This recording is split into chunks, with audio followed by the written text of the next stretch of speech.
استعرض وزير العمل والتشغيل والضمان الاجتماعي فيصل بن طالب الثلاثاء أمام النواب مجموعة الإجراءات التي اتخذتها السلطات العليا لفائدة المتقاعدين وأصحاب المعاشات المنخفضة منذ بداية السنة، في وقت أعاد ممثلو الشعب طرح قضية التقاعد النسبي لبعض الفئات دون احتساب شرط السن، مع مراعاة الوضعية المالية للصندوق الوطني للتقاعد.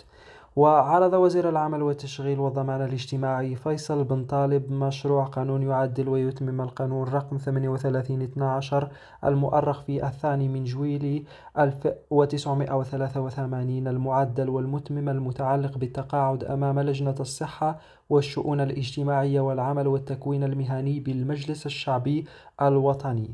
وأكد أعضاء اللجنة أن التدابير الصادرة عن رئيس الجمهورية شخصيا ستساهم في امتصاص الفئات الهشة في المجتمع والدفع بها إلى الطبقة الوسطى، حيث ستلعب هذه الزيادات رغم بساطتها دورا في تلبية حاجيات المتقاعدين في ظل التضخم الذي شهدته الأسواق في الأشهر الأخيرة، أو على الأقل تجنيبهم مشاق ارتفاع أسعار بعض المواد عبر